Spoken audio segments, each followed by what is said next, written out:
In this video, we are going to talk about the 5 most common mistakes that beginners make when they first start ballroom dancing. Maybe you're a beginner, maybe you've been dancing for a little while and have never had formal lessons, so nobody's ever talked about this. This is just a great way to check your own dancing to see if you're making any of these mistakes and hopefully correcting them.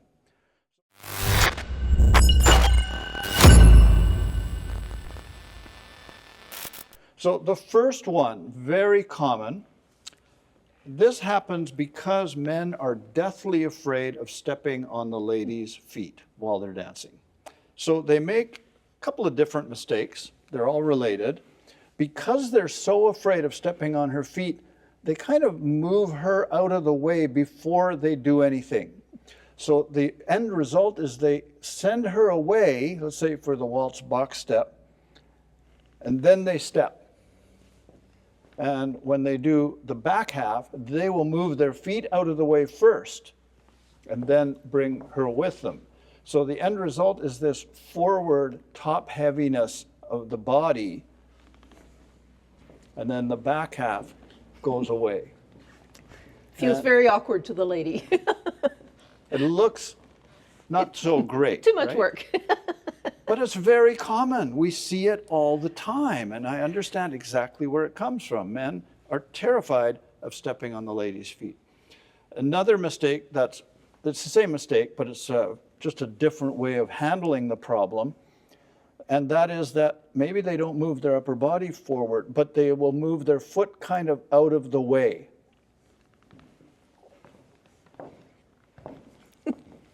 So they make sure that they step diagonally to avoid the ladies' feet. Same reason for this mistake. It's the same mistake, basically. They're afraid of stepping on their partner's feet, and so they do these weird things, which solves the problem, but not in a very visually attractive way. And it makes it hard to dance together then, because the lady is taking her cues from the man's movement, so she can't really read it if he's just kind of doing all these odd things. Plus, when he's coming forward with the upper body, most men are taller than the lady, larger than the lady, body weight. It feels like a fridge is falling on them. So it's not a very good feeling. So the way to avoid it is very simple. We line up with our right shoe pointing between our partner's feet. So we're not directly in front of each other. We do not have our feet lined up facing each other.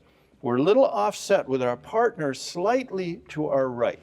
You could also think of your face being in line with your shoulder's partner. Yeah, so if I turn my back to the camera, you see how you can see Wendy? Because our feet are lined up with my right shoe pointing between her feet and her right shoe pointing between my feet. So think of it as if there's a TV set on this shoulder. She's watching TV. I'm watching the TV set on her right shoulder. Now, I do not have to look down. I don't even have to worry about stepping on her feet. I just do my steps. I go straight back, straight forward. And I don't have to have any concern or angst about stepping on her because we are lined up correctly. So that is the solution to that problem. So problem number 1, avoiding our partner's feet.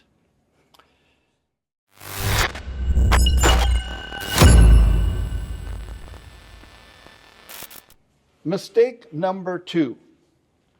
This doesn't come from the same place as the mistake number 1, but it kind of looks a little similar in some ways, and we see it with almost everybody who first learns to dance. People step too big. So if I show you again the box step from the back, let's say I am lined up perfectly, and people first learn the box step, and this is what we always see.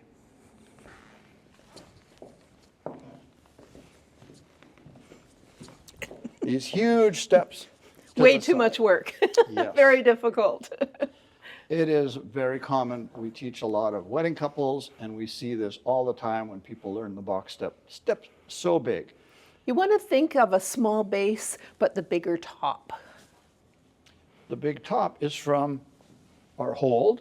If I have a nice frame, this is the large part here where our arms go. But we want small footwork. That also helps us to stay together, to move easier together. So what looks better? This? Big steps like that? Or, let's do it a different way.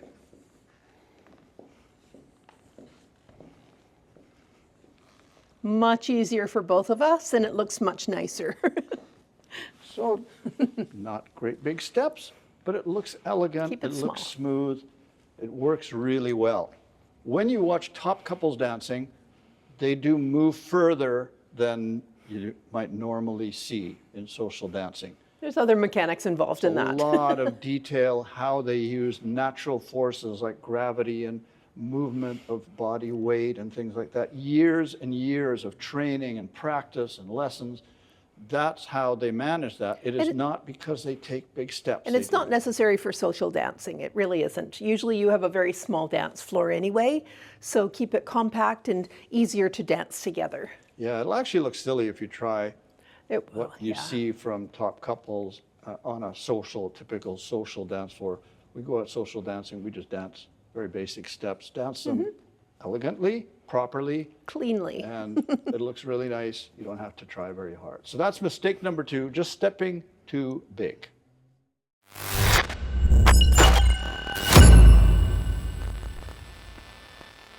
Mistake number 3 is one that we even see people making at higher levels of dance experience.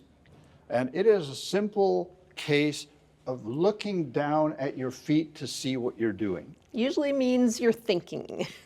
So we may be perfectly lined up, we may be taking the perfect size steps, but look what happens if I'm looking down at my feet. Doesn't look very nice. See how it ruins the posture? The spine is now curved forward. The head, which weighs about 12 pounds on the average person, it comes forward. And for every inch that the head comes forward, there's 10 pounds of extra weight on the spine. So if your head comes forward 3-4 inches, that's 40 pounds of extra weight that your spine is bearing because of this heavy object falling forward. Plus, it doesn't look very good. So I want my head to line up with my spine. And we talked earlier about looking at the TV set on our partner's shoulder. If we think of that TV set and it's high enough, not right on the shoulder, but up just a little bit, Keep your chin up. now we have really good posture. And this looks much better. we're If you dancing. see somebody outside at a dinner club or somewhere dancing, this looks much nicer than...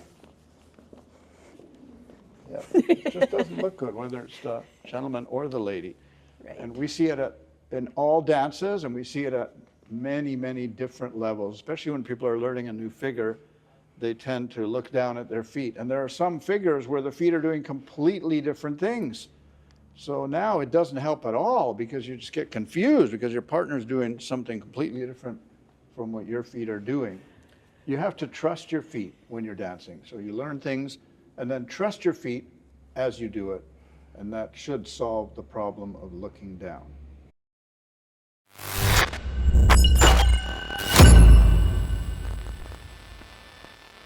Mistake number 4 is a mistake that the men generally make, or the lead.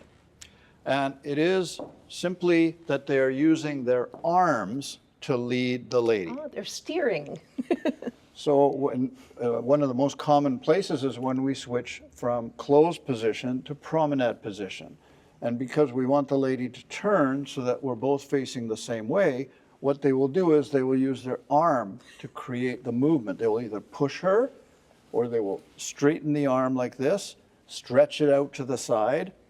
If a man is leading from an open position to promenade during a movement, bronze level step, for example, and he's finishing the movement, he will create this sideways action with the arm to move the lady. So gentlemen, we use the arm to lead an underarm turn. If the hand goes up, of course the arm's involved, goes up, the lady knows to go underneath the arm. Maybe the arm goes up and across your face because I want her to go under the arm on this side. But in those cases, the arm is used to lead because it goes up. There are some figures where I might have the arm going down because I want to use the center of gravity here to create something else, like sending her away in a fan in tango, for example. But that's the only time that I would use the arms independently of anything else. Any other time, if I'm using the arm, like when men rotate, a lot of times, beginners will turn the arms to make the lady go over here, but they haven't turned the body.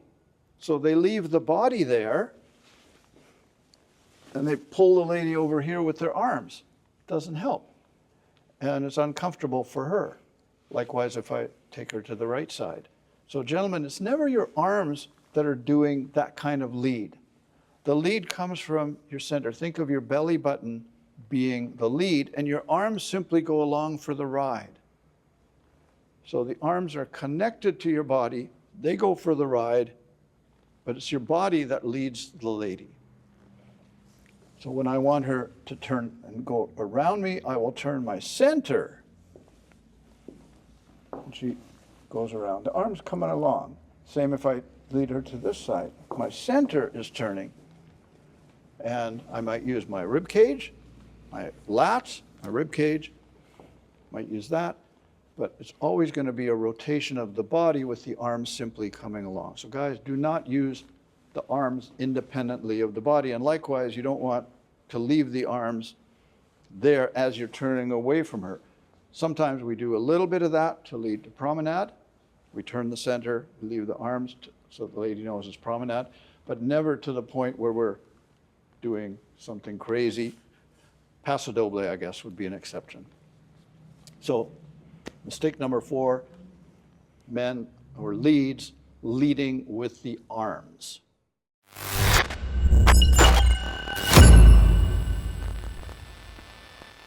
Mistake number 5 is a mistake that the ladies generally make, or the follow. And that is that they anticipate what the next step is going to be. A good example is in rumba or cha-cha, New Yorks. It's just one example, there are many others. So if I do my New York, I'm turning the lady to her left, cha-cha-cha, or in rumba, let's do rumba. So in rumba, I would turn the lady to her left, and now I want her to turn to the right. Remember what I said about don't lead with the arms? This is another place where a lot of times men will use the arm, but they haven't turned their body yet. So they will send the lady there, and they turn late. They will send the lady, and they'll turn late. So you want to turn your body, the lady goes with you. But where the lady runs into problems is she will anticipate that there will be another New York, or another hand-to-hand in some cases. And she will already go. So if we do this one, she will assume there's going to be another New York. And so now she's already started turning her body there. The man hasn't led that yet. So the problem now is that, if we do it again, turn there, she's already gone. He has to follow now. She's already gone. And we've actually seen cases where the lady complains because he's doing too many New Yorks. Well, why is he doing so many New Yorks? He hasn't had a chance to lead anything else. So Wendy, do you want to just talk to ladies about how they would follow this properly? So ladies, like we have said previously in ballroom dances where we're waiting for the movement initiation, we have to do that in Latin as well. And New Yorks are a good example of that. So we know that a New York is coming, but I still wait for him to start moving, and then I join him in the step and then finish together. 2, 3, 4, 1. So I'm waiting to see, is he going to do another one or is he going to finish it? So as soon as his body starts going, I immediately join him. So I'm always waiting to find out what is coming next. I'm not just assuming it's going to be more.